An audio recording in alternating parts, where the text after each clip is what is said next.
Yes, I just started. So, Can I start? Yes. yeah, Yes, please. Mhm. Thank you. Good afternoon, distinguished guests, esteemed speakers, and dear colleagues.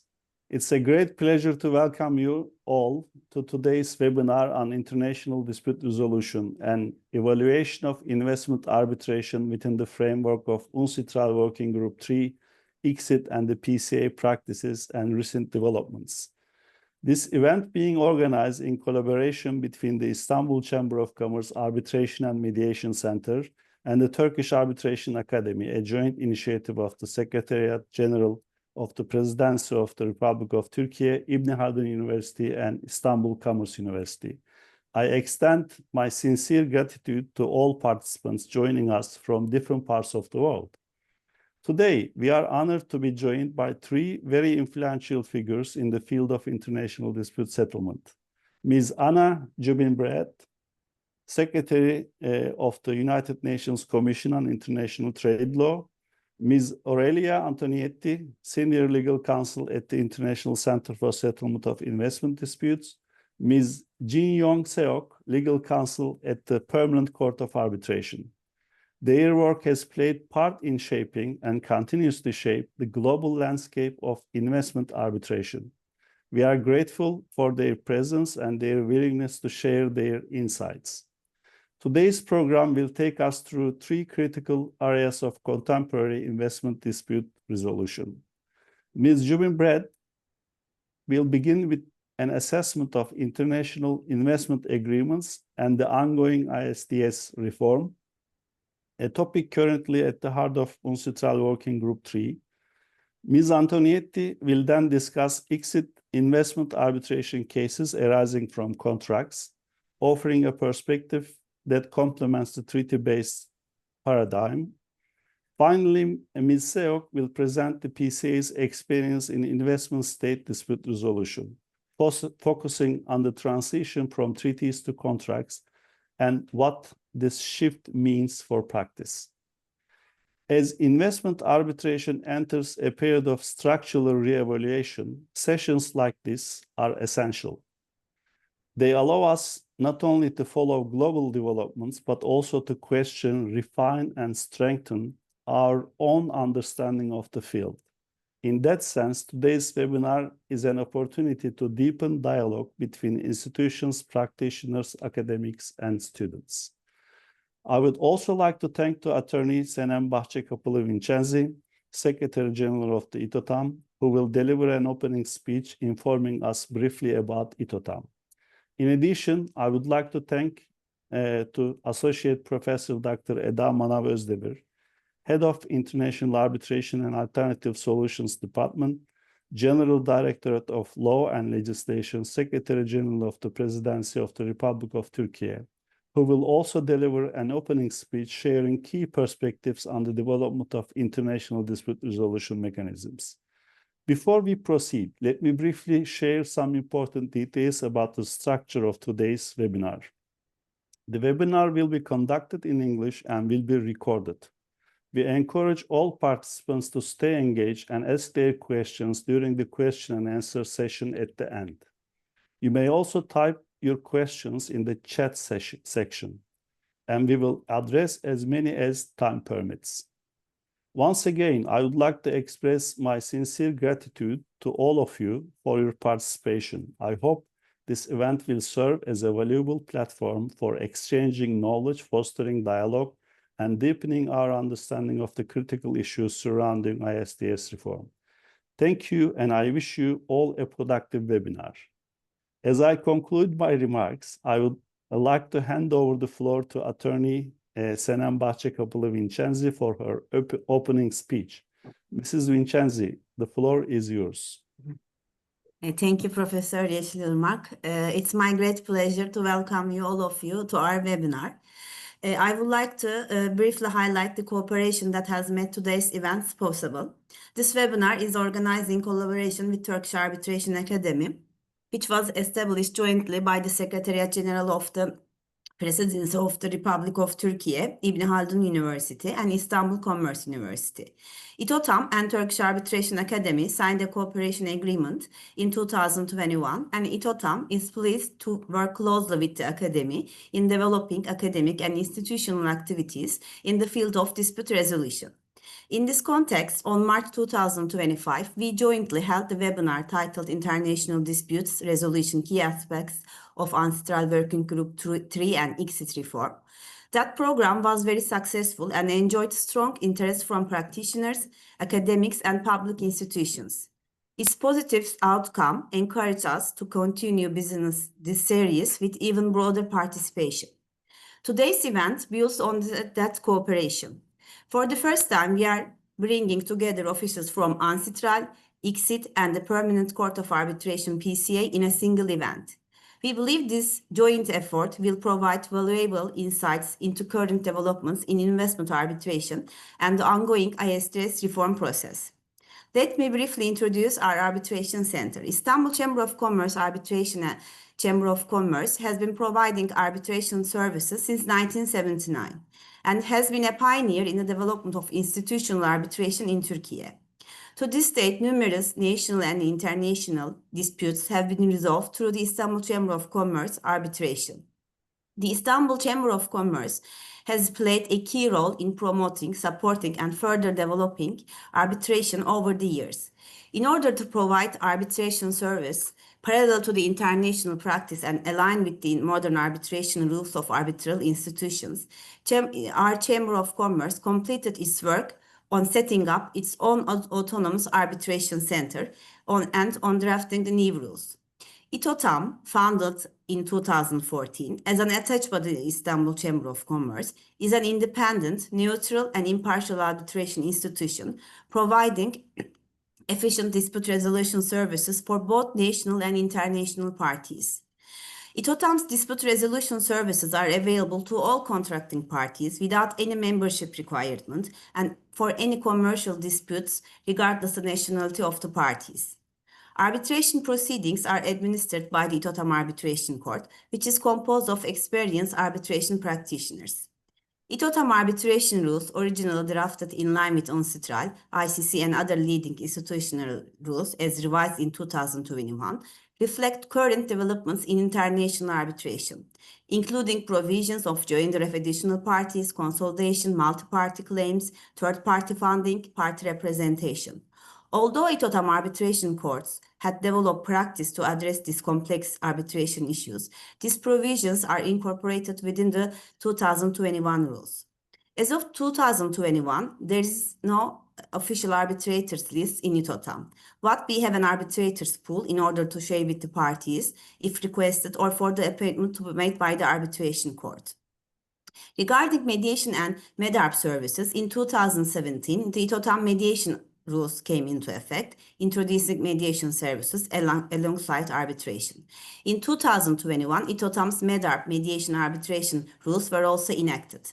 At İTOTAM, the mediation and MEDARP proceedings are conducted under the supervision of Arbitration Court and the İTOTAM Secretariat. İTOTAM, while providing arbitration services impartially, independently, and transparently in par with international standards, remains to be the most cost-effective center in Turkey with its reasonable arbitrators fee and administrative expenses, pursuant to its cost tariff updated in 2024. To talk about statistics, looking at the 5 past years at İTOTAM, the average duration of the arbitration proceedings in cases has been approximately 11 months. For the expedited proceedings, this average duration is 4 months. In addition to commercial arbitration cases, we have received in 2023 our first investor state arbitration case, which is recently concluded, arising from the bilateral investment treaty between Turkey and Islamic Republic of Afghanistan. Our efforts continue to expand İTOTAM's inclusion in more BITs in the future. İTOTAM is also a member of International Federation of Commercial Arbitration Institutions, IFCAI, and has developed cooperation agreements with different arbitration centers from all around the world. İTOTAM has engaged in different national and international activities, projects with different institutions. In order to promote and strengthen the use of ADR methods and raise awareness of these methods, is regularly organizing training programs, webinars, and educational events. İTOTAM has been attending UNCITRAL Working Group 2 and 3 as a part of Turkish delegation for more than 20 years. From the very beginning of the ISDS reform, İTOTAM attending Working Group 3 and shared its reports regarding the working group sessions with related authorities. As a member of Turkish delegation has been contributing to Turkey's submission before UNCITRAL, and İTOTAM, as of 2014, is publishing these reports on its website. The ongoing reforms with UNCITRAL Working Group 3 and ICSID represent significant efforts towards enhancing efficiency, transparency, and fairness in investor-state dispute settlement. These discussions shape the future of investment arbitration, ensuring a more balanced and accessible dispute resolution framework for all stakeholders. At the 52nd session of Working Group 3, which was held in September 2025 in Vienna, Working Group 3 continued its work on standing mechanism and appellate mechanism as a part of the ISDS reform. And during the discussions regarding the scope of the jurisdiction of the appellate mechanism, it was debated whether it should be broad enough to also include disputes arising out of investment contracts or to be limited to only treaty-based claims. Concerns were raised that excluding the contract-based disputes from the mandate of a standing body or limiting appellate review solely to treaty claims would risk leaving a significant segment on investment disputes outside the reform framework. Discussions on this matter paved the way to organize this webinar to examine in detail disputes arising out of investment treaties and investment contracts from the perspective and experience of three distinguished institutions, UNCITRAL, ICSID, and PCA. Today, once again, I would like to thank to our distinguished speakers, Ms. Anna Juben-Brett, Ms. Aurelia Antonietti, and Ms. Yang Sok, and we are honored to have them with us today. I would like to also extend my gratitude to Turkish Arbitration Academy, Professor Ali Yeşilırmak, and especially Mrs. Eda Manav Özdemir in organizing this important webinar, and I wish you all a fruitful and productive webinar. Thank you very much. Thank you, Mrs. Başçakapılı Vincenzi. Now I give the floor to Associate Professor Dr. Eda Manav Özdemir for her opening speech. Thank you, Professor Yeşilırmak. Distinguished speakers, guests, and arbitration practitioners around the world. It is a great honor to welcome you all to this significant webinar on international dispute resolution and evaluation of investment arbitration within the framework of UNCITRAL Working Group 3, ICSID, and PCA practices and recent developments jointly organized by the Turkish Arbitration Academy and Istanbul Chamber of Commerce Arbitration and Mediation Center. Secretariat General of the Presidency of the Republic of Turkey, İbn Haldun Üniversitesi, and Istanbul Commerce University signed a cooperation protocol in Turkey in 2021. And with this protocol, the Turkish Arbitration Academy was established to contribute to the development of arbitration in our country. The Academy will create and enhance the arbitration culture, provide arbitration training for individuals who desire to conduct qualified research in the field of arbitration, organize events such as symposiums, conferences, and workshops, cooperate with other national and international institutions and organizations, and engage in other activities necessary for the development of arbitration in general. We signed cooperation protocols with Turkish Justice Academy, Istanbul Arbitration Centers, Center, Union of Chambers and Commodity Exchange of Turkey, İTOTAM, TOBUYUM, Mediation and Dispute Resolution Center, Energy Disputes Arbitration Center. Under the academic coordination of İbn Haldun Üniversitesi and within the institutional framework of Turkish Arbitration Academy, the judiciary, arbitration centers, practitioners, and the academic community jointly conducted an extensive consultation process, resulting in the preparation of the guiding principles on transparency for ensuring the independence and impartiality of arbitrators in arbitration. These principles were signed on the 7th of November 2025 by Turkey's leading arbitration centers. As a country with an expanding role in international investment and dynamic arbitration landscape, Turkey is closely following the developments, ensuring that its dispute resolution framework aligns with evolving global standards.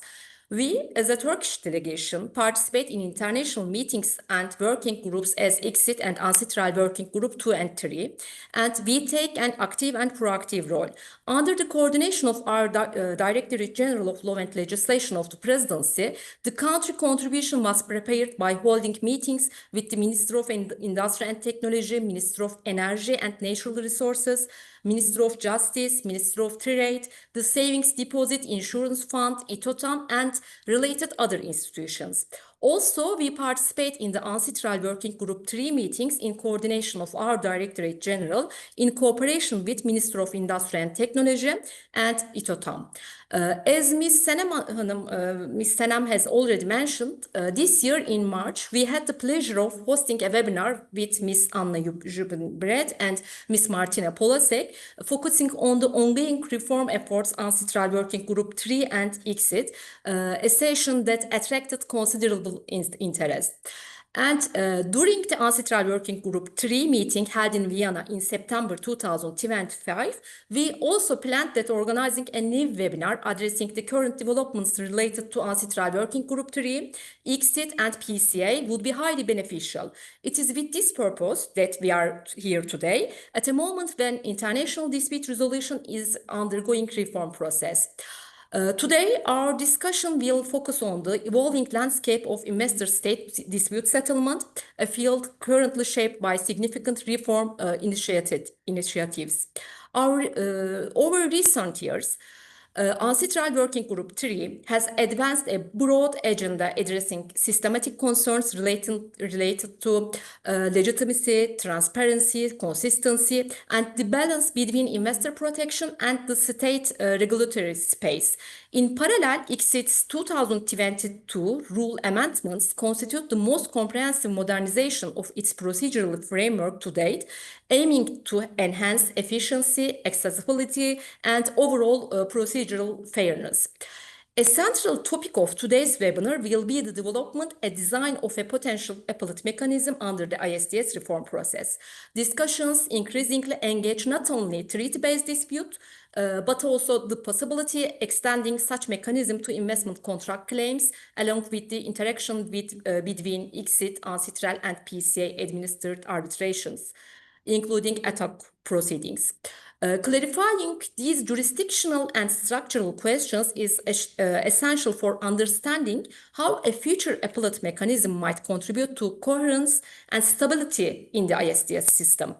We will also consider the role of ICSID and the Permanent Court of Arbitration, particularly in light of ongoing discussions regarding the scope of a future appellate mechanism. Today, we will explore key insights from this reform process, discuss their implications for international arbitration, and assess their impact on states, investors, and arbitration practitioners.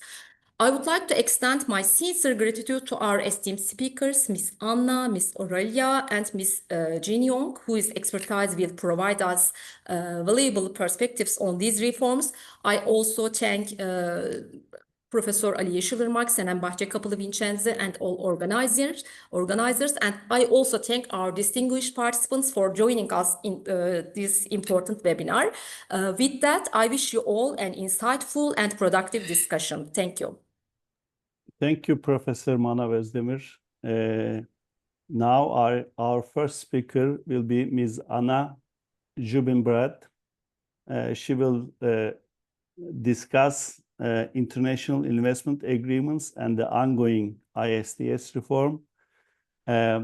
She is the Secretary of the United Nations Commission on International Trade Law and the Director of the International Trade Law Division in the Office of Legal Affairs of the United Nations, which functions as the substantive secretariat for UNCITRAL.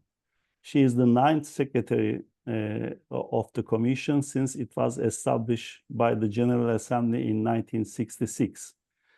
She has written, practiced a lot about international investment law and dispute resolution. She has acted as an arbitrator in all major institutions, as I understand.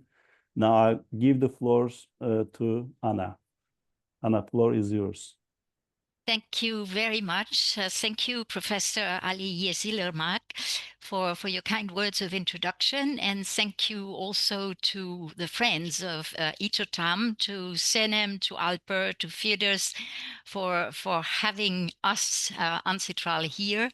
And thank you, of course, to Professor Eda Manav Özdemir, who is always in our working group 3, leading the Turkish delegation with a lot of stamina and energy. And so it's really great that we are able to contribute to this webinar and to bring a little bit of our working group 3 to the practitioners and the students and the professors, the academics in Turkey, to those who are interested in participate in this webinar.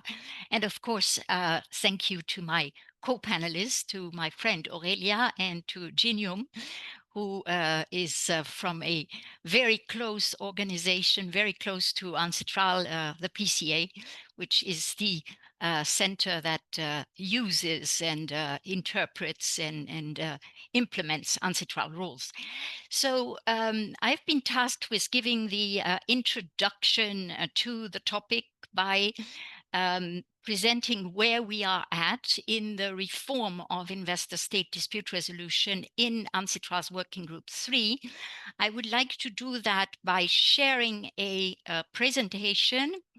So I hope it will work and you will see it. And you have it here. And I'm coming now to the...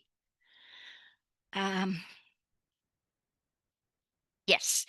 All right. So I would like to introduce the contribution by UNCITRAL by simply recalling who we are. UNCITRAL is one of the 2 legislative bodies of the United Nations General Assembly. You know about the International Law Commission that is tasked with codifying public international law. And UNCITRAL has been established in 1966 with the aim of harmonizing and modernizing private international law, or let's say international private law that affects and that covers and deals with private economic actors, but also public economic actors insofar as the state contracts under its public-private partnership framework, or in public procurement, or more recently, as we will discuss, in investor-to-state dispute resolution, where the state is one of the parties to the dispute. UNCITRAL has been tasked in 2017 with or has tasked its Working Group 3, has entrusted it with a broad mandate to work on the possible reform of investor-to-state dispute settlement. This did not come out of a blue sky. It came against the background of UNCITRAL's earlier work in transparency, in developing transparency standards in investor-to-state dispute resolution, and also against the background of ICSID's reform or amendments to the ICSID arbitration rules that were contemplating to resolve mostly the same issues that were brought to UNCITRAL. So what I would like to say is that from the outset, we have worked, as was requested from us, with the experience and the expertise from ICSID, from the PCA, and from, of course, numerous arbitration centers, international organizations, such as, for example, the ICC, with non-governmental organizations, in order to carry out this or to fulfill this mandate that was given to Working Group 3. The mandate, as I say, was a broad mandate, so it was not limited to a particular area of investor-state dispute resolution. It also was not a finite mandate in terms of timing and thankfully so, because it proved much more complicated, much more complex than we might have imagined it at the origin. And it also required from us to proceed in 3 steps. First, to assess, to take stock of what the problems, what the concerns, what the difficulties are that both investors, states, but also other stakeholders, and in this case, oftentimes civil society and representatives from business, are facing with in the investor to state dispute resolution system, and to sort of group these concerns and these problems into different, I call that baskets, and to find adequate, or to propose adequate responses to receive from states in the second phase of the mandate proposals for reform, for how to tackle these problems, and then in the third stage of the mandate to actually start implementing or start developing these reform elements. And so we are at the end now of our third phase. What I could say is that simply going back to the first phase, there was broad consensus in the room, not only among states, but also among other stakeholders, that one of the critical issues of one of the big problems with investor-state dispute resolution was the time and was the duration and the cost of these proceedings. And I'm sure that my good friend from ICSID will mention that this was also driving the ICSID amendments to see how to render the proceedings more efficient in order to address the increased amounts and costs and time frames at hand in investor-state disputes.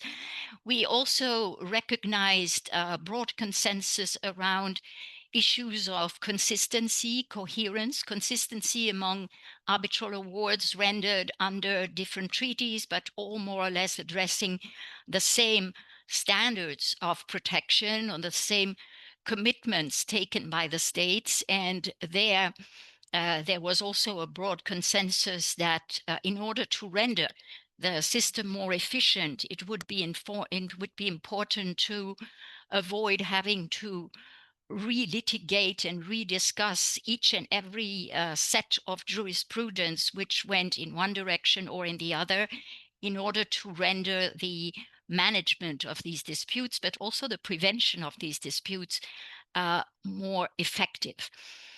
And the last broad set of issues, or basket of issues, was linked to the legitimacy of the system itself. And there we found a series of concerns that were reflected in the composition, the choice, the representation on these arbitral tribunals, but also there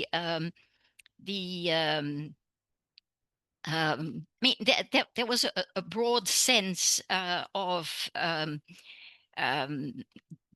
mismatch between the types of disputes that were considered, that were oftentimes recurrent, all about one set of one decision taken by a state that would give rise to 30 or 40 same disputes, and the fact that, you know, each individual tribunal would be different, the fact that we would be dealing most of the time with the same type or the same crowd of arbitrators, that there would be no possibility to seriously revise. I'm saying seriously because the windows for reviewing arbitral awards are small windows, and rightly so, under the New York Convention or under the ICSID Convention. There are not many possibilities to revisit an arbitral award. And so there was, as I said, broad consensus around these core issues, and from there stemmed a number of proposals that were made by the different participants in the working group, but mainly by states, as to what could be done to reform. And to reform not only procedure, but also cross-cutting issues, and to see how to move these different reform options forward. I just put here on the screen the guiding principles that the decision-making was made by governments, because UNCITRAL is an intergovernmental body, that it was consensus-based, that it was fully transparent, that it brought in expertise from stakeholders, and that it was shared broadly by or brought in by different representatives from different stakeholders. Here you can see a little glimpse of quite happy faces, and I'm sure, Eda, you will see yourself, and so will others. Happy faces because we were coming to the end of our 59th session of the Commission. This was a momentous Commission meeting. We had a lot of issues to discuss, and most importantly, we had to adopt a set of guidance principles for dispute prevention and mitigation. I'm just showing this because it's nice memories, and as you can see, there are lots of people smiling. So it's not only a battle, but it's also a lot of consensus that is found. Now, where are we coming from? We're coming from a broader. I mean, it's not an isolated initiative taken by the UNCITRAL Secretariat. It is really inscribed in the broader initiatives by the UN, and I'm coming here to two quotes, one from July 2025, where the Secretary General, speaking about climate action, mentions that there is an important component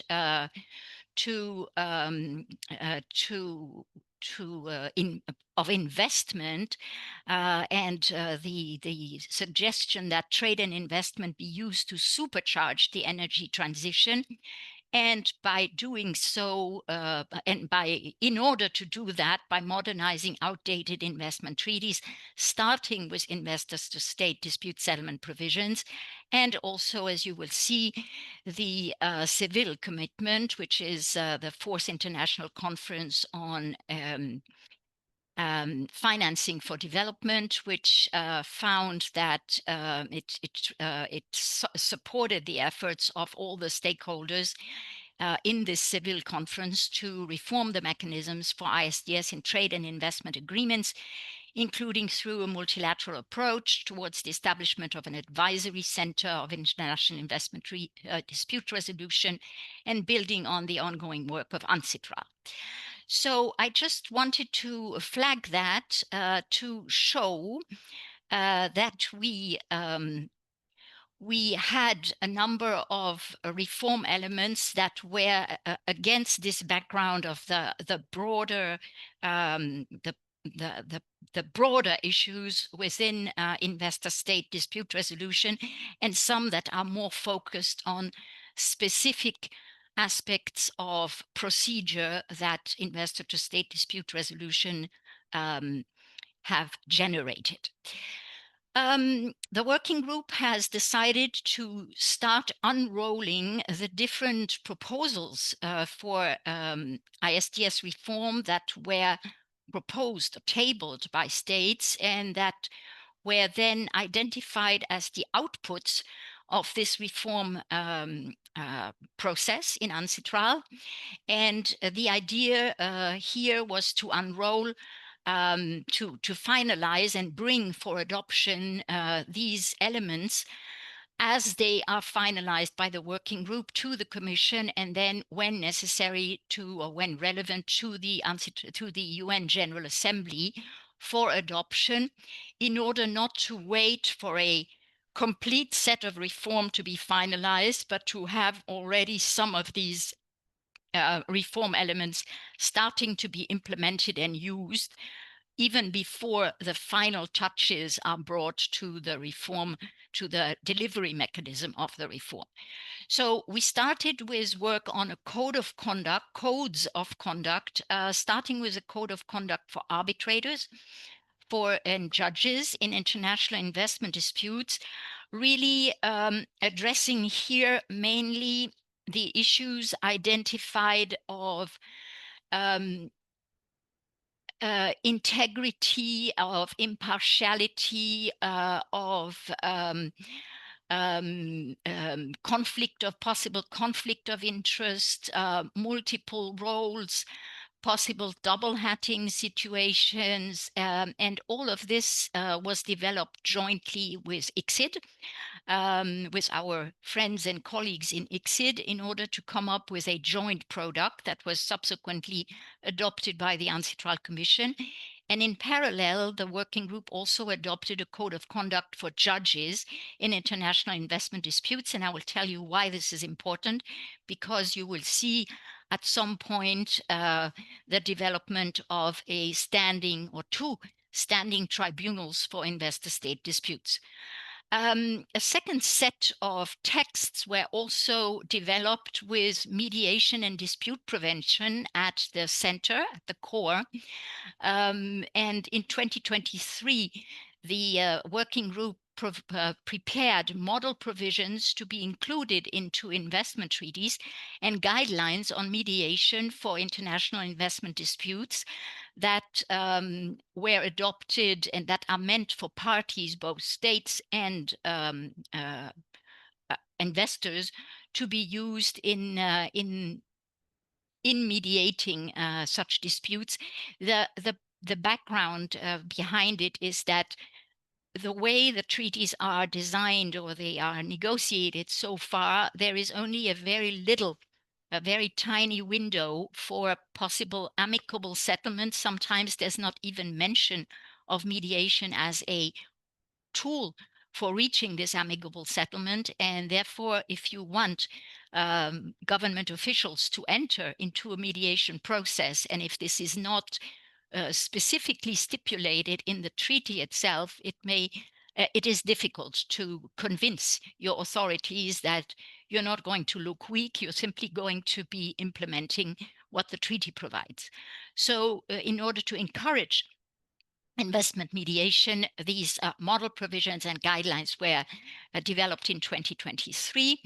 This year, the working group and subsequently the Commission adopted a toolkit on prevention and mitigation of international investment disputes, mostly based on good practices that are already out there, because states have all someday woken up to the fact that all these beautiful investment treaties that they had concluded over 5 decades had teeth, and that they would at some point also be able to bite them, and that they would need to also have mechanisms and procedures in place domestically, in order for not all disputes with investors to go to arbitration, which should remain a nuclear option, and that there could still be other possibilities of catching and mitigating these disputes.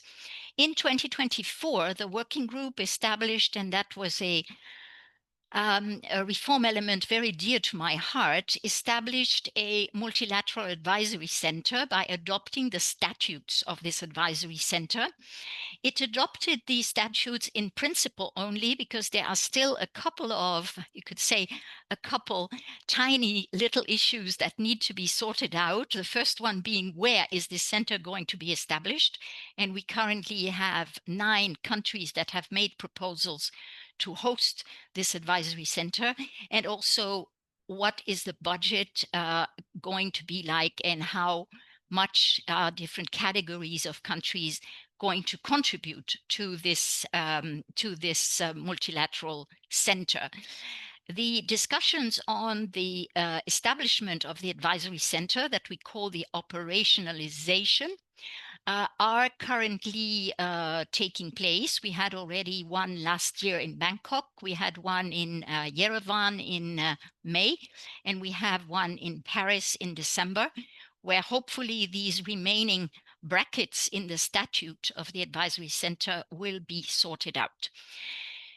What remains to be done are two important sets of institutional reform that were called from since the early stages of reform of investor-state discussions in UNCITRAL, and this is where we are distancing ourselves a bit from the initiative of our colleagues in ICSID, is that we're also looking into institutional reform and into the establishment of a permanent investment court of first instance and the establishment of an appellate mechanism. During the last working group session, and Sinem alluded to it, or I think maybe it was Ada, alluded to it, we had a significant breakthrough as there was agreement, or the agreement was reached that there would be two separate standing tribunals. One would be a first instance tribunal that would be looking at investment disputes at a first instance level, and then there would be a possible access to an appellate tribunal, but this appellate tribunal would also serve as an appellate mechanism for arbitral awards. And here you have, as you can imagine, a major sea change in the current arbitration system, whether it is under the UNCITRAL New York Convention or ICSID or PCA settings, where arbitral awards are considered to be final and binding and susceptible only of very limited possibilities of review. So this is going to be a major output of the working group. There is, and I'm being very honest here, a lot of appetite for the establishment of an appellate tribunal. There is less appetite for the first instance investment court. But this first instance investment court is a proposal by the European Union. They will be joining this investment court, all 27 of them, and all the countries with which they negotiate free trade agreements or economic partnership agreements will be including recourse to this investment court. So by strengthening or broadening their network of investment treaties, the EU will generate more membership in this permanent first instance court and the subsequent appellate tribunal. We are also finalizing our work, and there we're coming closer to what our colleagues and friends in ICSID did. We're also finalizing a set of procedural rules and what we called cross-cutting issues, which outside of Working Group 3 doesn't mean anything. But let me just tell you what they are. They are rules addressing the assessment and calculation of damages. They are rules to ascertain a level of deference to the state's right to regulate. There are rules addressing third-party funding beyond the strict procedural aspects. There are rules addressing the recourse to domestic courts as a first stage, what is known as exhaustion of local remedies, but we're not talking necessarily about exhaustion here. And these, again, these set of rules, we thought they would be easier to achieve, especially because of the work that had been done at ICSID, but in fact not. So we are at the same stage or level of advancement on the statutes of an appellate tribunal, the statute of an investment court, and the procedural rules, reform and cross-cutting issues. All of this will, of course, need to be adapted to existing investment treaties in order to reform these investment treaties as they have outdated and very sketchy dispute settlement procedural provisions in these treaties. So it will be a way of including of revising these treaties without having to reopen them by adhering to this multilateral instrument to implement the reform. The states will provide it to apply to the treaties they will list, and if the two states that are parties to a bilateral treaty have done so, then the treaty by a direct matching of intent will be reformed with all these new features for investor-to-state dispute resolution. So as I said, this will take the form of protocols. All these protocols, code of conduct, model provisions, procedural rules, statute of an appellate mechanism, statute of a standing mechanism, statute of the advisory center, will all fit around the main puzzle piece, which will be this framework convention. And I would be remiss if I did not end by putting the elephant back into the room. And this elephant is indeed whether all these reform efforts are going to apply across the board to international investment disputes, whether they arise under treaties, contracts, or domestic laws. And that is key because not all countries have the same understanding. Not all have the same expectations. Some would be very happy if it only dealt with investment treaties, especially for the appellate tribunal, in order to avoid that all contract cases come flooding the appellate tribunal with their contract disputes, and that the requirement for more consistency, which is at the heart of the appellate tribunal, is about the interpretation of the same standards in the same types of treaties, which are the same across the board. And in contracts, it's not at least at all the same types of provisions of contracts that generate the disputes. In treaties, it's always either a violation of fair and equitable treatment, or a violation of, or an indirect expropriation, or a violation of fair protection, full protection and security. In contracts, not at all. So that is one aspect. The other aspect on the other side of the spectrum is that many countries are using contracts as a vehicle for investments. Investments are made through contracts. They're made through long-term state contracts. They're made through concession agreements. They're made through PPPs. They're made through contracts. Countries, for example, like Peru, sign with their investors what they call stabilization agreements, stabilization contracts, that are contracts, but that include access to investor-state dispute resolution. So what we are hoping is that we will find a middle ground by ensuring that international investment disputes, whatever their origin, will benefit from the full set of reform, and not only bits and pieces, such as, for example, the Code of Conduct, where we have specifically envisaged that the Code of Conduct applies to international investment disputes, whatever the underlying instrument, whether a law, a contract, or a treaty are. So this is indeed, I mean, I'm saying the elephant in the room. There are many elephants still.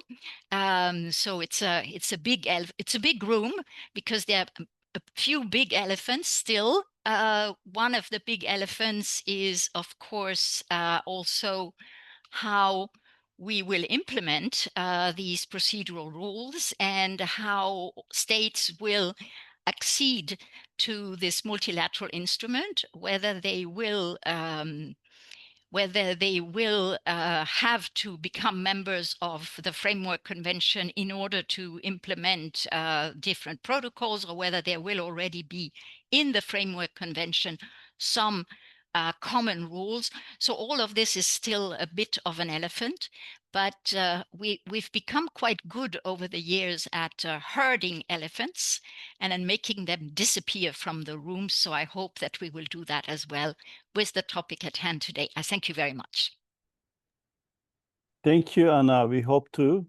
Thank you for your valuable presentation, providing insights to ISDS reform at UNCITRAL.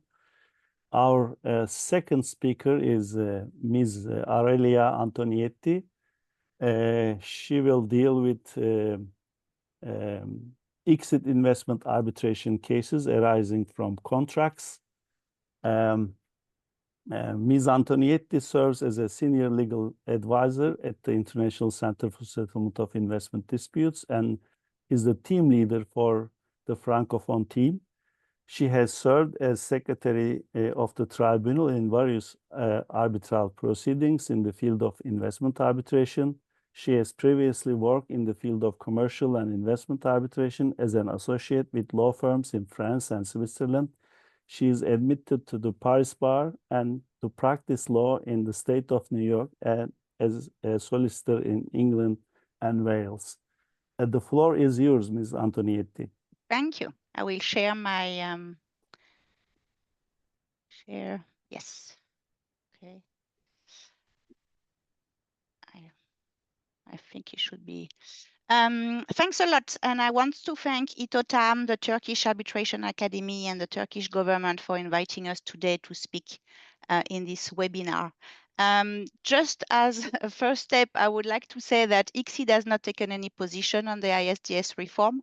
We have not endorsed anything. We are assisting to the extent we can the working group with our previous experience, with our statistics, and we are assisting our member states, which are also members of UNCITRAL, and we are observer. When we go to the working group, we are observers, but we don't have an official position as such. Let me start with. So I'm going to look at contractual dispute in ICSID, and mainly with statistics because it's quite interesting to compare with treaty cases. So let me start with first our membership. We have 158 member states. They are in blue on the map. In yellow, they are the states that have signed the ICSID convention but have not ratified it. And in gray, they are the states which have not ratified the ICSID convention, so mainly Brazil, Libya, India, Iran, and South Africa. So that just gives you the context. And to give you a further context in terms of cases and in terms of what we do at ICSID, 90% of our cases are arbitration cases under the ICSID convention. But we also have another set of rules which are called the ICSID additional facility. When you don't meet exactly the requirement of the ICSID convention, you can come under the ICSID additional facility, and that's 8% of our cases. Then we have conciliation under the ICSID convention. That's 1.2, and that's mainly used as mandatory steps before arbitration. We have very little conciliation cases under the additional facility. So we have about 300 proceedings pending. That's the maximum we ever had. We also administer UNCITRAL cases and apply UNCITRAL rules. We have about 12 cases pending. And all those statistics are of June 30th, so that was the end of the fiscal year. And we will have fresh statistics later in the beginning of 2026. So when we look at cases, same thing as of June 30th, we see that 15% of all ICSID cases are actually contract-based. And that was 173 contract cases. 133 are concluded. We have 40 pending cases. I say that it's important to say that it's as June because since June we have registered other cases based on contract, but they are not part of the statistics yet. Again, majority of those cases are arbitration under the ICSID convention and conciliation under the ICSID convention. So I want to remind everyone, and that's the latest statistics, the basis of consent in ICSID cases. So if you take the BITs, which is 58%, and if you take other treaties, NAFTA, CAFTA, UMCA, and the ECT, you have a total of 78% of cases that are coming under treaties. Then you would have 15% of all cases coming under contract. And then you have 7% of cases coming under investment law. Sometimes you have a mix of the three. Sometimes you have BIT, investment law plus contract. Sometimes you just have contract alone. It just depends. I mean, when you have contract, the majority is contract alone, and then it's a mix of contract and BIT usually.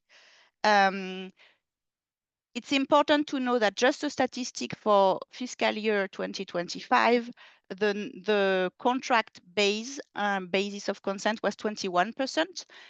We don't know yet if that's an indication of a trend, because there is a lot of discussion that we can hear, which says, oh, well, contract is going to pick up, maybe less treaties. That could be because of the ECT withdrawal. But so for the fiscal year 2025, we went from 15% to 21%, but I don't know that 1 year makes such a difference and is indicative of a trend. So I will stick to the 15% and be on the conservative lookout there. So this is interesting because the first ever ICSID case came in 1972. It was Holiday Inn versus Morocco, and that was based on a contract. Then you add in 1984 the first case under investment law, SPP versus Egypt, and it was only in 1987 that you had the first BIT case, APL versus Sri Lanka. But since you can see that 78% of the cases are based on treaties. And I think that's important in the context of the working group. So if we look at the geographic distribution, and I made the comparison. So when you look at geographic distribution in all the cases, you will see that that's mostly geographic distribution of the respondents, that they are usually coming from Eastern Europe and Central Asia for 24%, then South America for 21%, but if you add South America and Central America, you get to 29%. Sub-Saharan Africa, 15%, but if you add North Africa to the Sub-Saharan Africa, you will get 20%. So that's mainly where the respondents are coming from. And if you look in contract cases, Sub-Saharan Africa get to 46%. So that's very interesting. And South America and Central America get to 31%. So that's kind of similar like all the cases, but the big difference here is with Sub-Saharan Africa.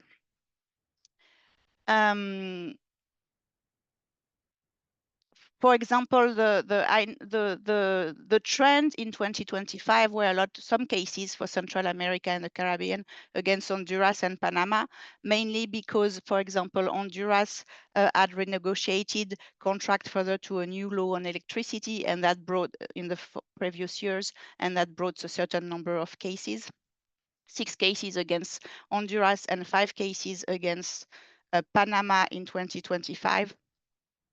Based on a contract. I was discussing this before the webinar started, that Guinea has also canceled recently about 150 mining license and permits, and so we are expecting few cases coming that way too. Cases, of course, we would have an ICSID arbitration clause. What is important to look at too is the distribution by states and the distribution by investors party. So in the first column, basically, you have what I just told you about contracts, so 46% for state parties coming from Sub-Saharan Africa. But what is important is now to look at the investors party. And I'm going to ask you to look at the last row because investors are mainly coming from Europe. That's contract for contract cases. 31% from Europe, when in all cases it's 44% from Europe. Then you go up one row and you have North America for 17% of the investors coming from North America, when in all cases is 19%. And then you will jump to the first row and you will see that in sub-Saharan African cases, 17% of the investor party are coming from sub-Saharan Africa, when in all cases it's about 3%. And that's an interesting phenomenon which can be explained. So some people are seeing it as soft to soft. I don't know necessarily that you can yet associate this with soft to soft arbitration, because half of those investors are actually under foreign control. So the ICSID convention is open to foreign investors. There is one exception. It's open to company locally incorporated when they are under foreign control. So those half of those companies would basically incorporate a local company in the country, in the host country, just to be able to do business. Of most often time it's in their concession contract or in the contract that they need to incorporate a local company, and then that local company will be joining as being a claimant because it's under foreign control. And they mostly are under foreign control of US, France, and UK. So you come back to the Western European investors and the North American investors. So that's the main difference with treaties. Now, when we look at the economic sector, we find the same. In all cases, it's oil, gas, and mining, 26%, followed by energy, mostly. In contract cases, oil and gas is 46%. So it's more, and actually it's mining first, oil and gas. So mining is the sector where contract cases are the most used, and then followed by energy. So now I'm getting into the outcome because it's quite interesting too. So in all cases, in blue, you will have 66% of the disputes that are decided by a tribunal. And then 34% of the cases are either settled by the parties or discontinued. They can be discontinued because both parties ask, or one party asked and the other didn't object, because there is a consent award, or there is lack of payment. Okay, so that will be the reasons for the yellow. And you can see that in contract cases, there is actually more settlements or discontinuance, 43%, and less cases decided by the tribunal.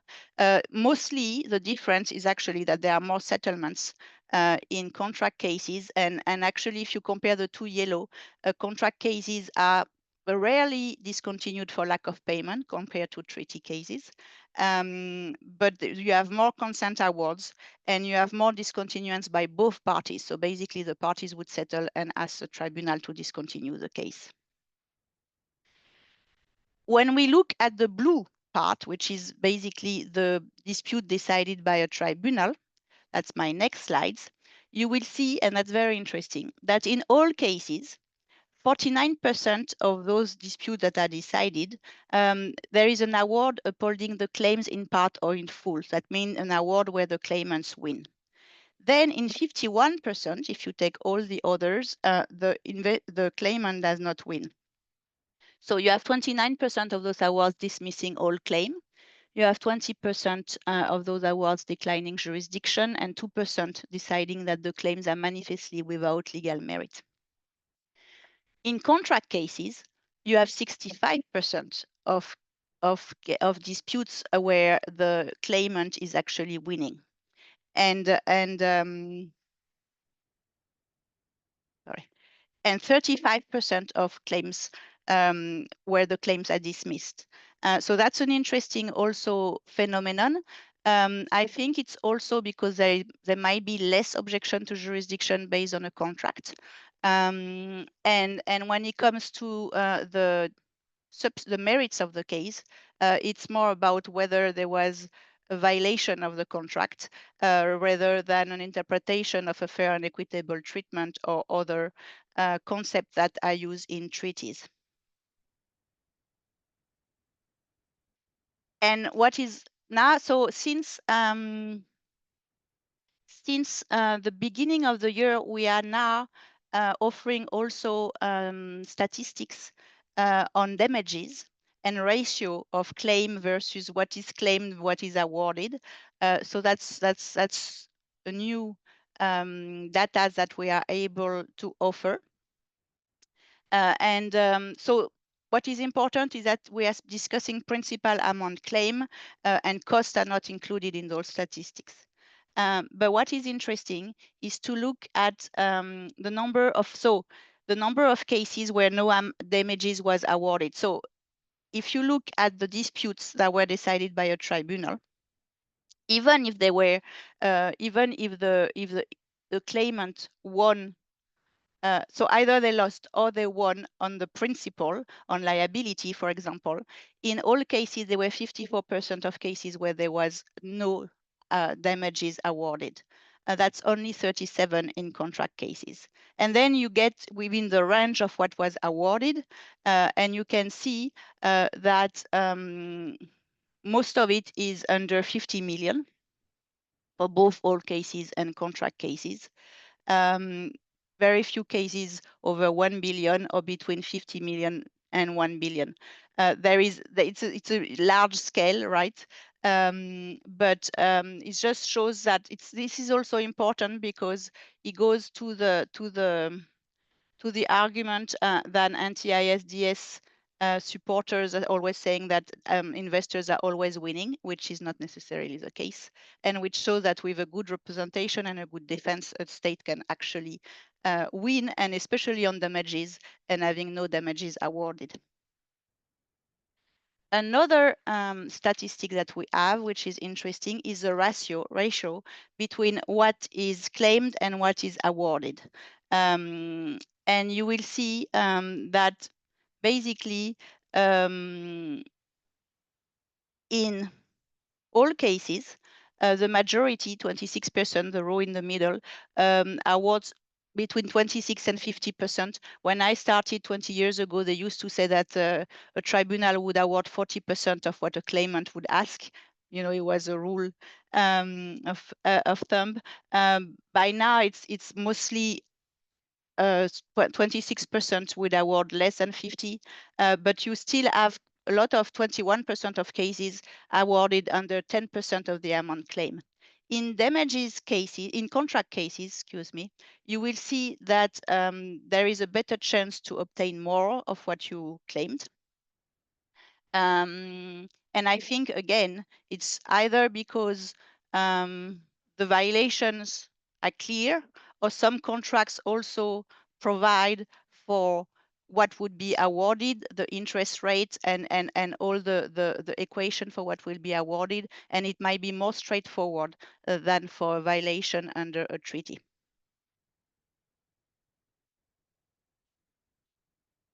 Now, let me get to annulment. And before getting to annulment, I would like to remind everyone that the ICSID Convention is a self-contained system. Once consent is given, it cannot be withdrawn. Once consent is given, the tribunal has exclusive jurisdiction, and an award is final and binding. There is no appeal, and there is only remedies as contained in the convention. The main remedies used is annulment. And so annulment, it's interesting statistics because there have been more annulment. If you look at the number of annulment granted, there has been more annulment in contract cases than in all treaty cases, in all cases. But that also can be explained historically. So the annulment that were granted, there were 7 awards annulled total. 4 were issued before 2000. And I'm going to give you the list so you understand. There were Klockner versus Cameroon in 1985. There were AMCO versus Asia, annulled twice in 1986 and 1992. And then Mine versus Guinea in 1989. So those are the historical ICSID cases where there had been very complex and intricate issues, mostly of jurisdiction. And then in the more recent cases that were annulled, awards that were annulled, there is Occidental versus Ecuador, and that was about damages. There was also RSM Corporation versus St. Lucia, also about a dismissal of the claim without prejudice. And Perenco in 2021 for failure to state reason regarding damages. So it's interesting to look at that ratio, because if you were to speak nowadays without the historical background, I think you might have less annulment in contract cases. But because of this historical backpack, if I may say, the rate is higher. We also have, which is interesting, more proceedings in annulment discontinued. And I think, again, it's an idea that the parties are settling more, even during the annulment proceeding. So once you have an award, you will proceed to enforcement. And through the ICSID convention, you have a simplified mechanism for enforcement.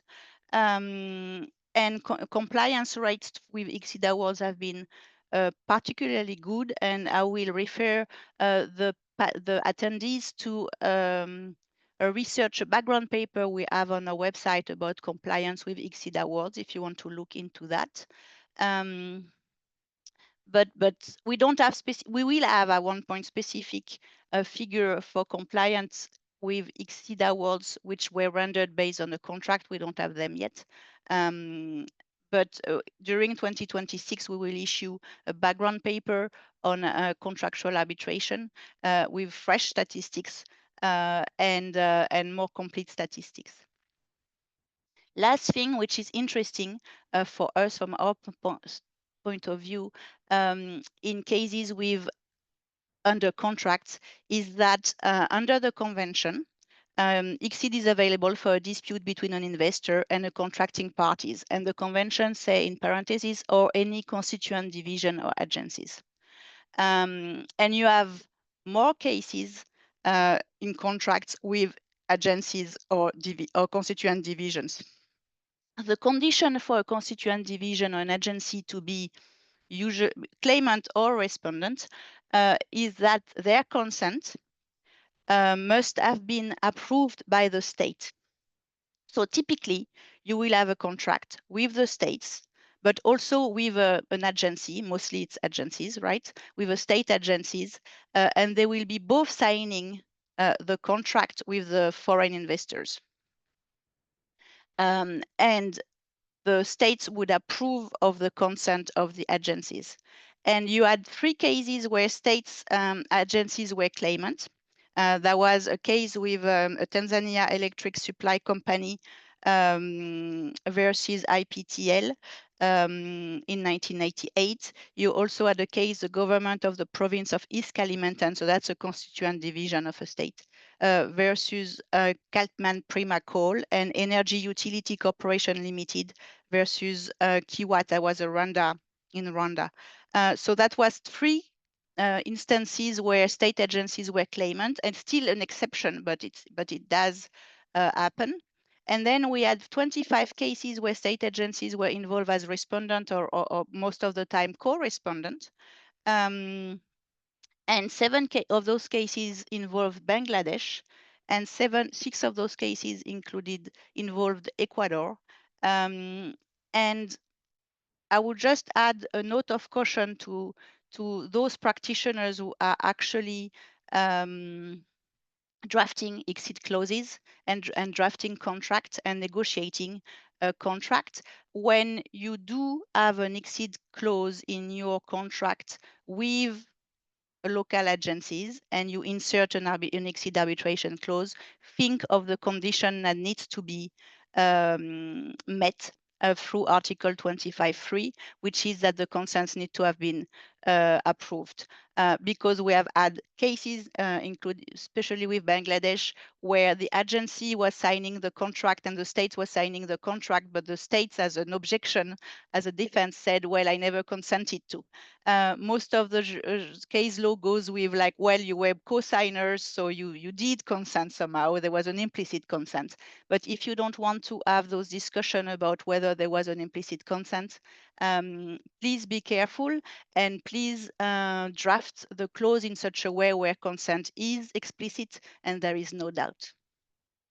So I think those statistics will help the working group and the stakeholders to look at whether, I mean, contracts has always been an important part of ICSID arbitration of ISDS, and it has been a consistent with a 15% of cases under contract. Where it might be more difficult is when you have two bases of consent, contract and treaties, but that was the initial intention of the drafters of the ICSID convention to have ICSID cases under contract coming to arbitration, and we will see if we get more or not, but we have a steady numbers at 15%. Thank you, Ms. Aurelia Antonietti, for your valuable speech and presentation concerning ICSID cases and statistical data. Our third speaker is Ms. Jin-Yong Seok. She will speak about From Treaties to Contracts, the PCA's experience in investor-state dispute resolution. Ms. Jin-Yong Seok is a legal counsel at the Permanent Court of Arbitration in The Hague. She works closely with arbitral tribunals constituted under the auspices of the PCA to resolve investment treaty disputes, contractual claims involving state entities and international organizations, and interstate disputes arising under a range of international conventions and treaties. In addition, she assists the PCA Secretary General with the appointment of arbitrators and the resolution of challenges, and regularly supports the PCA's diplomatic engagement with its member states and other intergovernmental organizations. Among others, she has represented the PCA at the UNCITRAL Working Group 2 and 3. The floor is yours, Ms. Seok. Thank you very much for the kind introduction. Good afternoon, everyone. It is a great pleasure to be with you today alongside the two very distinguished panelists. And I would also like to echo the appreciation already expressed to the organizers for bringing us together for this webinar. So as noted, today I'll focus on the distinct yet complementary worlds of treaty-based and contract-based investor-state arbitration and how the PCA fits within that landscape. While both avenues rely on familiar procedural foundations, they arise from different legal frameworks and serve different policy goals. And at the PCA, we witness these cases unfold side by side, which offers a unique perspective on how states approach dispute resolution, how private actors evaluate legal risk, and at the same time, how the international community continues to refine mechanisms for the peaceful settlement of disputes. And before turning to those developments, I thought it may be helpful to first look at how the PCA fit into this broader landscape. As you may all know, the PCA is the oldest global institution dedicated to the peaceful settlement of international disputes, with 126 current contracting parties. Established by the 1899 and 1907 Hague Conventions, it was conceived as an innovative response to the need for a permanent framework through which states could resolve their differences without resorting to force. Despite the name, however, the drafters did not agree to creating a standing court with compulsory jurisdiction or a permanent bench of judges, because neither was politically feasible at the time. Instead, our founding conventions encouraged states to commit to peaceful dispute resolution through ad hoc mechanisms, such as arbitration and mediation, along with good offices and fact-finding commissions, with the PCA serving as a permanent institutional platform to support those processes.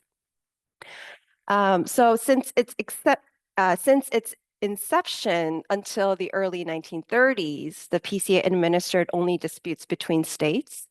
But then there was a significant turning point in 1934 when we handled our first mixed arbitration between a corporation and a state in Radio Corporation of America versus China, which concerned a dispute arising under a radio telegraph traffic contract.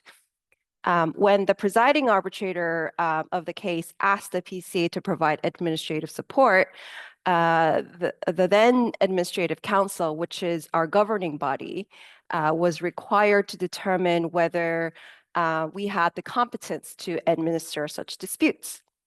And in the end, in affirming that competence, the council accepted that the notion of a, quote, special arbitral tribunal under our founding conventions as not being limited to interstate cases, but rather this framework permitted the PCA to support dispute resolution in a mixed format. So following this development, the Administrative Council asked the PCA Secretary General to consider how the organization could more effectively support mixed arbitrations. And that work eventually led to the PCA's first set of rules, specifically designed for these cases, which were adopted in 1962. These rules were later updated in 1993 and ultimately replaced by the 2012 PCA arbitration rules. The 2012 arbitration rules are built on the UNCITRAL arbitration rules, but with a number of adjustments to reflect the realities of cases involving a state-owned entity, or an intergovernmental organization. And today, these sort of mixed disputes make up the vast majority of the PCA's docket, where we are now supporting disputes involving every possible combination of actors, including states, SOEs, intergovernmental organizations, and private parties. And you can see this shift clearly in our recent caseload. In 2024, last year, the PCA administered a total of 243 cases. And of these, 8 were purely interstate disputes. Meanwhile, we had 114 investor-state arbitrations under treaties or national investment laws, and another 114 contract-based arbitrations. So in terms of mixed disputes, treaty-based and contract-based cases each accounted for about 46% of our docket. But if you look just 5 years back to 2020, investor-state treaty-based arbitrations accounted for nearly 60% of our cases, while contract-based disputes made up about 35%. Of course, not all of these contract-based cases involve investment contracts, but a significant part of the growth since 2020 until now does relate to contractual arrangements in the investment context. And I'll return later in the presentation to some of the factors that might have driven this trend. So since the first mixed dispute, our work has increasingly shifted toward investor-state proceedings. Over the past 25 years, we have administered more than 300 investment disputes. And a key reason for this sustained growth is the PCA's special relationship with the UNCITRAL arbitration rules, as already mentioned by Anna, which feature prominently in modern investment treaties. From the outset, the UNCITRAL rules envisaged a direct institutional role for the PCA. As you may know, they empower the PCA Secretary General to designate an appointing authority or serve directly as the appointing authority to assist with the constitution of tribunals. And parties, particularly in cases involving states, have made frequent use of this mechanism. And as more states negotiated bilateral and multilateral investment treaties, many have chosen to include the UNCITRAL rules, often as an additional or alternative option to ICSID.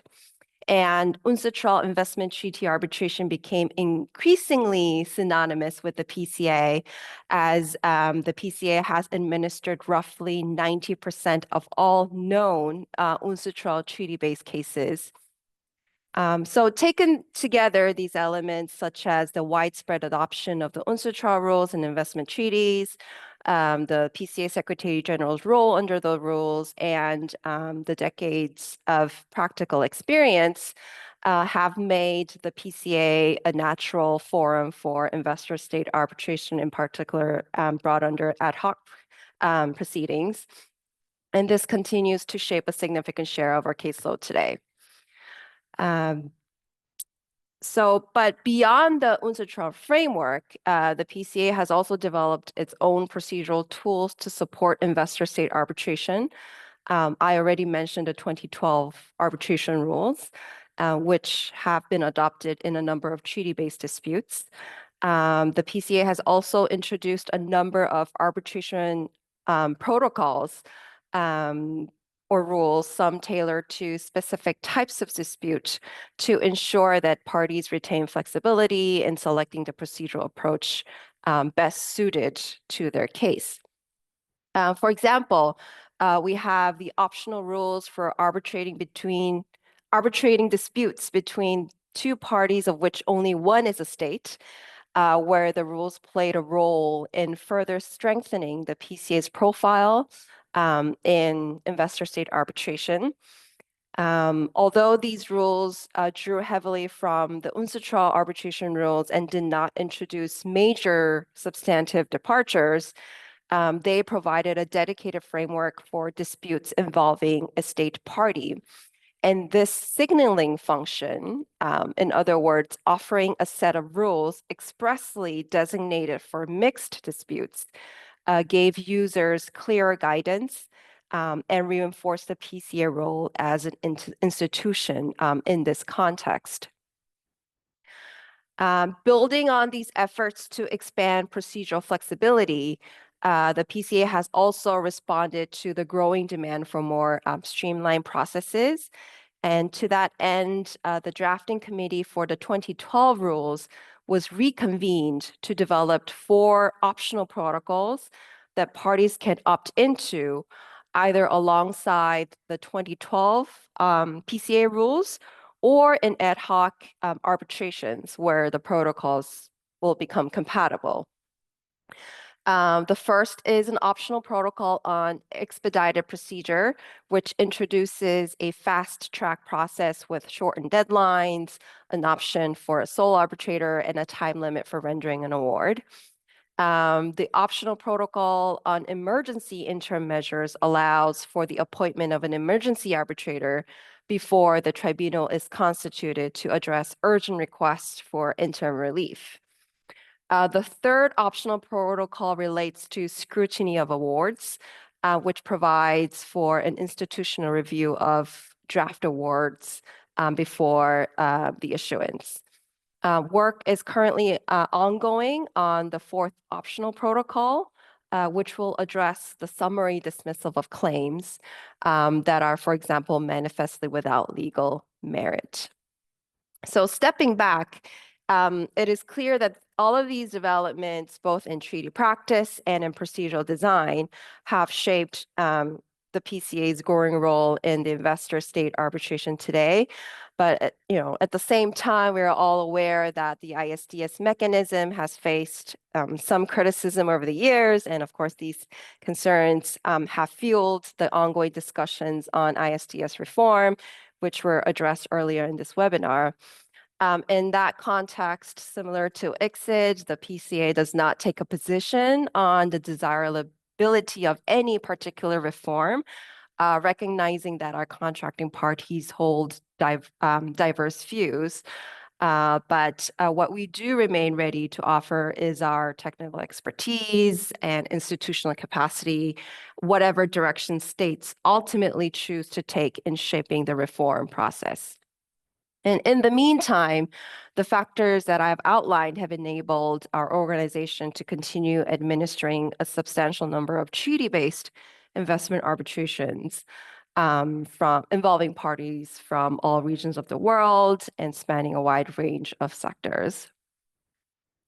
Now, turning to our growth of contract-based arbitration, I should note that in general, the PCA's caseload and expertise in this area involves disputes with a public element, whether because parties are state agencies, or SOEs, or because the dispute concerns sectors closely tied to public policy or governmental responsibilities.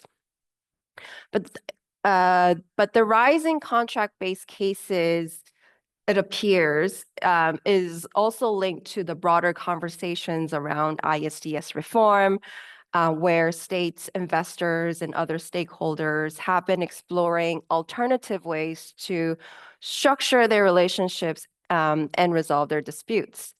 In that context, states have renewed their reliance on state investor contracts, turning to contractual framework within their own dispute resolution clauses, often through model contracts, some of which designate the PCA as the administrating institution. A significant share of these disputes arises from state model contracts used in tender processes for natural resources and major infrastructure projects. And in these sectors, we have worked closely with state and state entities to develop model dispute resolution clauses tailored for long-term concession agreements, natural resource contracts, public-private partnerships, and infrastructure projects. I think this trend of adopting such state model contracts is particularly prominent in sectors where states prefer an international forum with public-oriented features rather than a private arbitral institution due to the public interest and administrative sensitivities involved. And I think that also explains why there's more cases, contractual cases going to ICSID as well. We have seen a strong uptake in regions such as Latin America, being involved in such contract-based arbitrations. In addition, several states have entrusted the PCA with appointing authority functions under their national arbitration legislation, such as the Bahamas, Bolivia, and Mauritius, to address issues rising on their contracts. So these developments altogether have played a major role in the growing number of contract-based disputes in the PCA's docket, and for our ability to support broader international trade and commerce. So to give you a sense of how these control investor state disputes can arise in practice, I thought it would be helpful to, again, mention an example administered by the PCA. In one of our previous cases, the state had entered into a contract with a private entity for the provision of emergency power supply. The private party was to finance the project's development and recover its investment through tariff revenues over time. Following a change of administration after national elections, however, the new government considered the project to be unnecessary, arguing that it would create excess capacity. The state also claimed that the investor had failed to obtain the required license within the contractual timeframe, and on that basis, it terminated the contract. In response, the private entity challenged the termination as unlawful and sought compensation under the contract's early termination clause and commenced an arbitration against that state. Ultimately, the arbitral tribunal agreed with the private entity and upheld the state's obligation to pay the full value specified in that clause. So this example shows how investor-state issues can arise squarely within a contractual framework where commercial commitments, regulatory considerations, and changes in public policy intersect. More broadly, this transition from treaty-based to contract-based arbitrations in the ISDS context seems to reflect several developments. It signals first a move toward greater party autonomy, with states opting to define investor rights and obligations directly in negotiated contracts rather than relying solely on the more broader treaty standards. It also allows for more tailored dispute resolution clauses, enabling the parties to the dispute to calibrate procedure, governing law, and risk allocation to the specific project or sector. At the same time, this shift seems to place the focus on contractual rights and obligations rather than on public international law standards, such as for an equitable treatment or expropriation, potentially offering a bit of more predictability, but often on narrower legal grounds. And for some states, it may reflect a preference for resolving disputes in a fora that better accommodate the public policy and regulatory considerations inherent in larger infrastructure or natural resource projects, while still ensuring a neutral international mechanism for investors. So this sums up what we have been doing on the PCA side, and I'm happy to continue the conversation through your questions if there's any. Thank you very much, Ms. Eok, for your valuable speech and presentation about PCA's practices, cases, and statistical data. Now we move on to question and answer section. There is a question, as I understand, from İTOTAM Secretariat. Burhan Helvacı from İTOTAM Secretariat will ask a question. Burhan?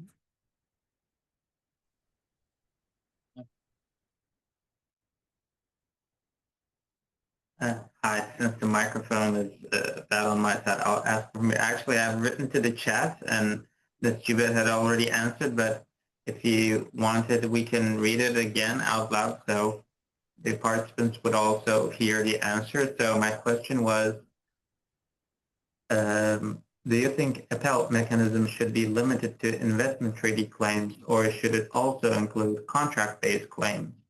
Which approach would be better for the ISDS reform, in your opinion? And Ms. Ana Jubinbrad answered, I've been calling. Let's ask Ms. Jubinbrad, so Sure. that for everyone's benefit. I'm sorry. Your voice. Sorry, I'm back. So thank you very much for allowing me to talk about elephants again. So I mentioned in the chat that I have indeed been calling for a broad scope for the appellate tribunal in order to ensure that it does not result in more fragmentation, as is constant call, but rather that all the hard-won reforms of ISDS do not get bypassed by bringing claims under investment contracts rather than investment treaties. And I think we all have to be cognizant that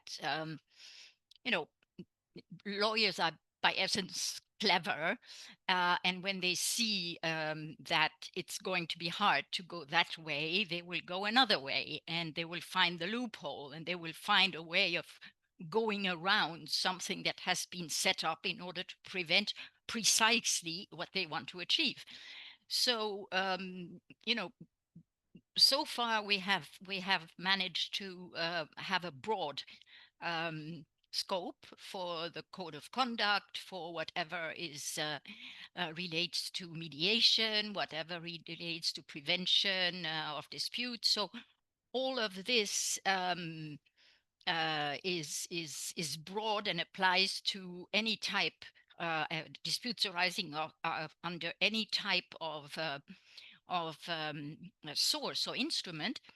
But I think that if we only limit the appellate mechanism to treaty-based claims, we would end up with a result that totally defeats the purpose, or at least an important part of the purpose of the reform. And I fully recognize that it's complex.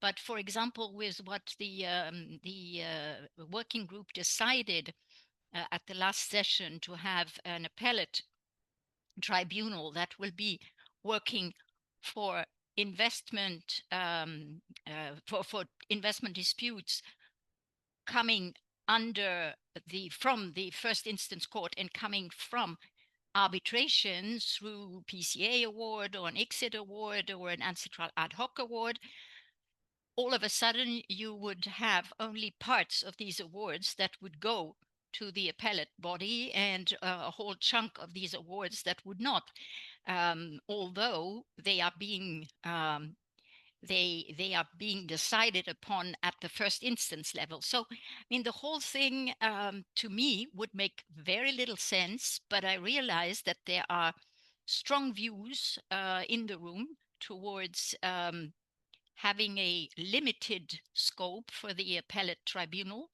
But I really, and again, you know, as the Secretariat, we're supposed to be neutral and to not speak up. And so, but I would find that very, very, I would find the result very unfair. But it's a very good question and a very topical one, because, you know, this is really what needs to be discussed right now. Thank you very much, Anna. There is another question and one more comment. Let me ask the question to you. It comes to you. Given that Protocol Z contemplates an appellate mechanism, how is UNCITRAL addressing potential jurisdictional overlaps or tensions between the new appellate body and domestic judicial review processes, especially concerning annulment or enforcement under the ICSID Convention and the New York Convention?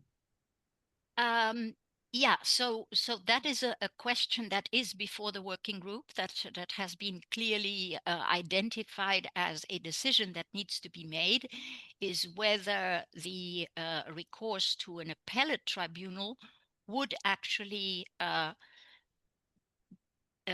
cancel the existing review mechanisms, or whether it would come alongside other review mechanisms, either under the ICSID Convention or under the New York Convention.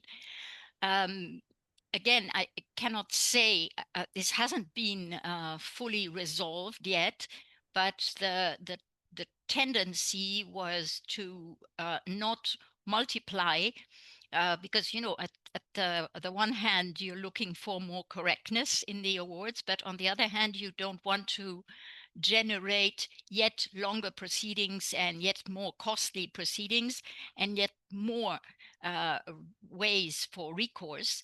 So the idea was to regroup all the grounds that are, for instance, under Article 5 of the New York Convention or under the ICSID Convention, under the grounds for appeal, and then have only, you know, some which are, for instance, the how do you call the correction? Aurelia, help me with that. It's the correction of the rectification of the awards. Thank you very much. At the end of the day, it comes a bit it's a bit difficult. So remaining, because it's not a review, it's simply rectifying a material error in the award. But for the others, they would be regrouped under the grounds for appeal. Thank you very much, Anna. We have a guest from the United States, Josefa Sicart Mirabal, and we want to hear the comments from our guest. So I see the question is, what would be the reason for expecting an increase in contract claim? Well, the reason for more contract claim would be depending on events in the world, such as, for example, canceling some, or renegotiating some contract in certain part of the world. And I think there is a tendency, at least for sub-Saharan African countries lately, to go that way, after maybe a stable period. But otherwise, for example, that's what Anna was saying, if you cannot do a case under a treaty, or for example, under the ECT, because most of the EU countries have kind of withdrawn, well, you will maybe try to go the contractual way, or you will try to set up your investment through a contract with an arbitration clause to the PCA or to ICSID or to the ICC, but you will resort to more contracts.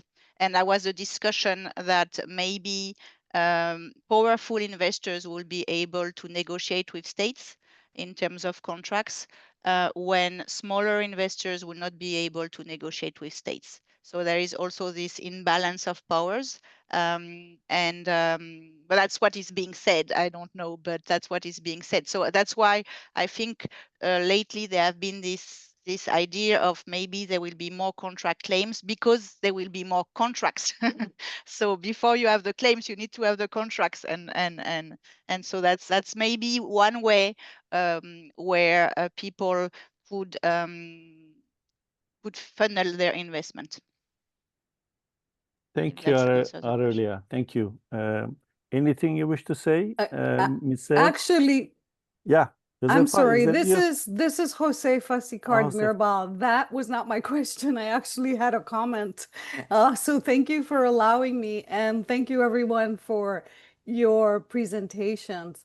And I just want to say to Anna that I'm so happy about these new proposals, and just the working group is doing really great. I meet across the world with a lot of governments, and this is such a welcome sort of reform to, in a way, level the playing field. And I also wanted to say, in the event it's of any use to you and UNCITRAL or any ICSID or anyone else, I will be publishing a chapter, part of a treatise, that will be specifically addressing takeaways for managing and preventing states disputes. And that will be published by Elgar early next year. So if I'm more than happy to contribute and attend any of the meetings. And that was it. Thank you. Excellent, Josefa. Thank you very much. Thank you, Josefa. Thank you very much.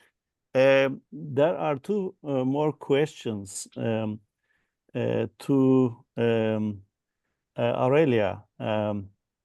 First question, what would be the reasons for expecting an increase in contract claims? That one I just answered, I believe. Okay, yeah. You answered. Yeah. Did you see the second one? The second one, I think, might be for Anna. Yes, the question Anna, is, yes. to what extent do decision of ICSID annulment committees align with or depart from the core reform principle articulated by UNCITRAL Working Group 3? So I put it to Anna. Thank you. Great, Aurelia. That is very mean and really cheeky, Aurelia. I will remember, especially because the question is about what ICSID annulment committees do as regards the UNCITRAL principles. Well, it's a very good question, but it's a complex one, and it's not one for which I have, any of the background where I could say, so where any of these annulment committees come to mind as going in a completely different direction as the one that are the core reform principles articulated by UNCITRAL. I think that these annulment committees have a difficult task insofar as they have a very narrow window.